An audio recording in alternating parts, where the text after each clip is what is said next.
So thanks for jumping on here with me, Blake. And like I was just saying, the main reason I wanted to reach out was that, you guys have had a lot of success recently, and it's really cool, especially right now, to see organizations that are succeeding, despite the events in the world that are happening. And I just thought, it'd be cool to gather some insights from you and where your success came from, and maybe highlight that for some of the folks that I reach out to.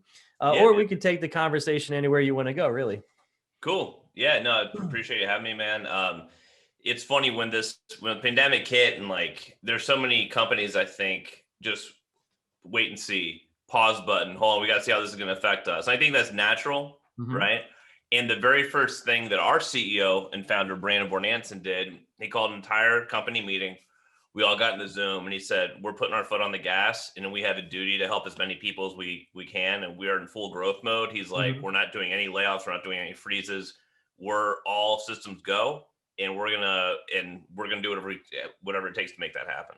And Right. so that was the immediate decision, the immediate action and message. Where so many companies were in wait and see mode, we were in all systems go mode. So that was the message from the very beginning. Yeah. And I guess I probably should have, I don't know if we're going to use this as a recording or what, we're just kind of winging it, but Yeah. this is Blake Nolan. And what's your role there? And you're at Seamless, right? Yeah, Seamless AI. So I'm Mhm. director of sales here at Seamless, and it's a cool story, kind of how the company started. So I was best friends. Actually, still he is my best friend. Mike Hawkins, he's a VP of revenue at Seamless. So we were together in college, best friends. And right after college, I did a Google search in 2005. I put in Ohio University entrepreneurship, and a name popped up: Brandon Bornanson, who's the founder and CEO of Seamless. And I was like, hey man, I'd love to come down. I'm recruiting an intern, and just connect with your group. So I'm like, I'm going to bring the best sales guy I know. His name's Mike. So me and Mike get in a car off this cold email that I Googled in 2005, go down to meet Brandon Bornanson and Jake Phillips, VP of product. The four of us meet around a dinner table 15 years ago in Athens, Ohio, off of a Google search I did. Um, and then flash forward like 7 years Mhm. ago, he comes out to where I'm at. He's like, hey man, I got this crazy idea. I think we can do it, like build Google search engine for B2B. He wanted me to join. I couldn't do it. I said, but I know this guy who can sell anything to anyone. His name's Mike. And then we all reunited, and then that's kind of how it all started. Well, that's awesome. So you've been in it kind of since the beginning then. Yeah. And I mean, I've known Brandon for, 16, 17 years now. And when I introduced Mike, the things that they did in the beginning to just kind of make it happen, they're the ones that did it. I Mhm. just made the introduction, and I came on as employee 5 after they were at it for about 2.5 years. Wow. That's it's always fun being in part of those young companies, especially the high growth. I actually started my career off at what was the fastest growing company in the US, and What company was that? it was called VGT, Video Gaming Technologies. And Okay. my first day, I got pulled in as a second on an interview, and we hired that person. And a week later, uh, I pulled them in as a second on another interview. I Okay. mean, that's just how fast things were going. And it was fun, but that's really where I learned a lot of the techniques and stuff that I use today, is being part of that high growth environment. So that's awesome. But I'm kind of curious, like, so what sort of, can you share any, like, statistics about your growth or anything that might be interesting for people? Yeah, I mean, we're privately held. We keep our revenue pretty close to the vest. But what I will tell you is, 2.5 years ago, came on as employee number 5, and we'll Hmm. be at 200 employees in the next 30 days. So Wow. we're talking about in under 3 years going from 5 to 200 plus employees. Um, G2 just named us today the number 9 software product on the market, which is amazing. We made LinkedIn's top 50 startups to work for in 2020. Um, and I think at the end of the day, why this is happening, like you've seen this show Shark Tank, you know, Hmm. um, you hear the phrase, "Hey, so you build a better mousetrap at a lower price." Like Right. we built a better solution at a lower price that's helping more people. Um, and so that's kind of the nucleus of how this has all been kind of started and where it's going.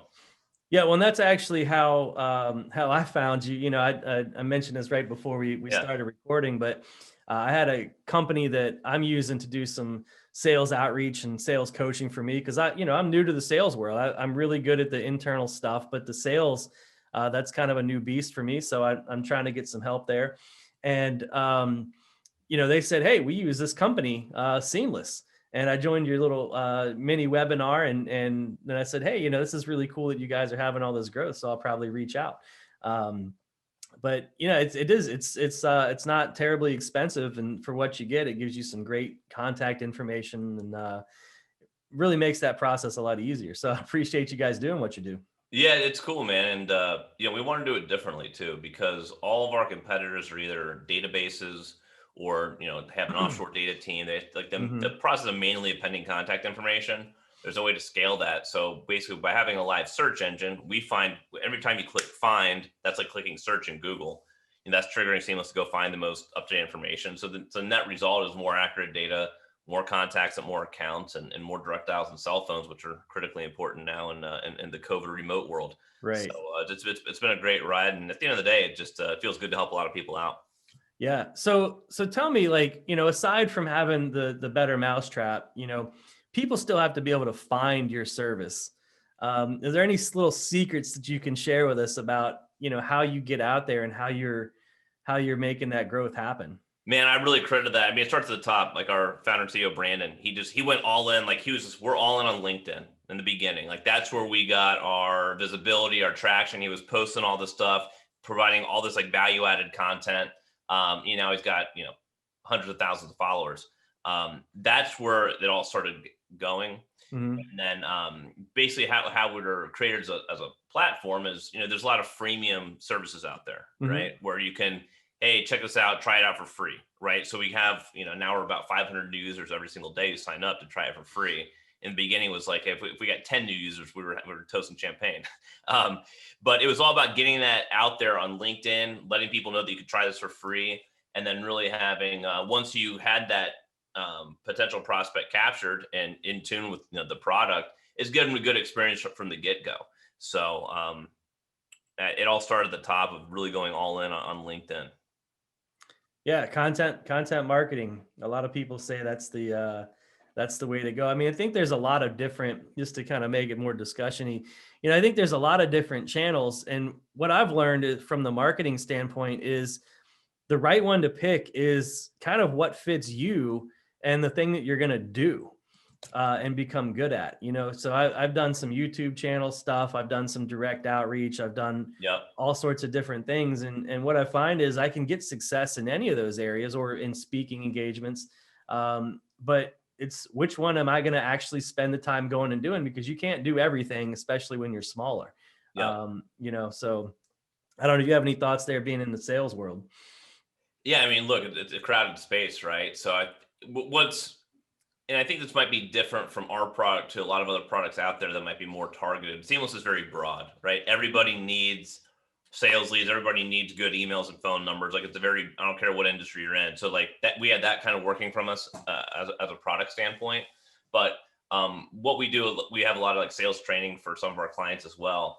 And it's just targeting the right message to the right persona. It sounds very basic and 101, but a lot of people don't do it. And they're just Mhm. spraying and praying like, hey, I'm going to send 50,000 emails and hope you get a few responses, blanket message, no real targeting, right? So what our team does is take, we know different ICPs, right? Whether it's IT or sales or marketing, and we take personas like directors, VPs, C-level, and then we create sequences specifically tailored to that person, what Mhm. their world might be and what their need might be and why they might need that. And then we have like A, B, C, three different types of messages to those different personas that are different, that have a call to action. They're short and sweet. And then we look at the open rates, and then we just send the types of emails as we tweak them that are being opened more. Yeah. All you're doing is refining and optimizing your process to those personas that are highly targeted. And then that increases open rates, that increases meetings booked, and um, getting actual traction. So that's kind of the process we did to build, and now we're doing that at scale. That makes sense. You know, you figure out what a specific group of people wants, you put the messaging together for that group of people, you send it out, you refine it, you just keep doing it, continuous improvement over and over and over. Eventually you get good at it, right? Yeah, and like And there's the generic sales term. Hey, what's your pain point? Like if I'm on a demo and someone asks me that, like there's a better way to phrase that question, and there's a better way from like our standpoint or the person like reaching out to somebody to say to already kind of know that and show that you've done some research. right? Mhm. You know, as the VP marketing, you're probably Yeah. experiencing X. Here's how we can help. Like that's generic, but basically doing that in a direct, concise, impactful way Mhm. that they're like, huh, all right. Like all you want them to do in that initial message, interacting with you and your product is, okay, this is worth checking out. And so Right. any sort of short and sweet message that can get that is good. And the problem is some I'm sure you get them too, man. You know, you open an email and it's Moby Dick, it's a novel, you know, like delete. You need something that's short, sweet, good spacing, catches the eye, and actually, you know, provides some value. Mhm. Right on. I appreciate that. So I have to ask, like, what's up with the award and the gong there? Oh man. You got some Well, interesting Seamless, background. we're big on the gong, man. I miss that office life. Every time we close a deal, we get the gong. So got the gong back there, and that's the 7-figure award for selling $1 million worth of Seamless. So, Well, that's awesome. yep. That's awesome. So, I don't want to take up too much of your time today, but I really do appreciate the insights and everything you shared with us. Sure, man. So, anything else that you want to drop out there before we cut this one off? Yeah, yeah, I think at the end of the day, it comes down to I mean, there's all these tips and strategies for growth and everything, but if you don't have some degree of love for what you're doing, you're not passionate about what you're doing, you don't believe in like what you're doing is helping people, you're not going to sell much, you know. Yeah. And if you do, you're not going to be that happy, and your company's not going to be that, you know, successful, you know. And so it's funny, man. Like I'm my first job was selling Cutco knives, and I've had some shitty sales jobs. You know, we all have, but the biggest thing for me, and I think as all our culture, is that yeah, we love sales, yeah, we love closing deals. That's who we are, and that's what we do. But the to be part of something that's really helping people and coming across that way, and how you consult and sell with people, that's where, you know, real long-term partnerships and real wins are made. You know, Hmm. I think there's too many companies that are just trying to, you feel like you're getting sold, versus like you're feeling like you're being helped. And so like, yeah, we go pretty hard, and we sell, we close people, but it comes out of a place of passion for really helping them. And so I don't care what business you're in. If you're coming from a place like that, you're going to feel good. You're going to help a lot of people, and you're going to, you know, everyone's going to be successful. Yeah, I love it. I mean, that's why I do what I do as well. I do consulting, but really what I'm doing is trying to make people's lives happier because, with traditional management practices, when you go into the office, you come home, you're burnt out, you're spent, you're Yeah. exhausted. I mean, what is it? The statistics vary a little bit, but it's like 30% of people are engaged at their jobs. It's because their jobs aren't engaging. And the way we manage causes people to disengage. But what I do actually turns that around. And so, yeah, I'm here to make money. I'm here to lead a good life. And, I like material stuff sometimes. But ultimately what drives me is making people's lives better. So that's cool Yeah, that, man. that you guys have that philosophy as well. Big Um, time.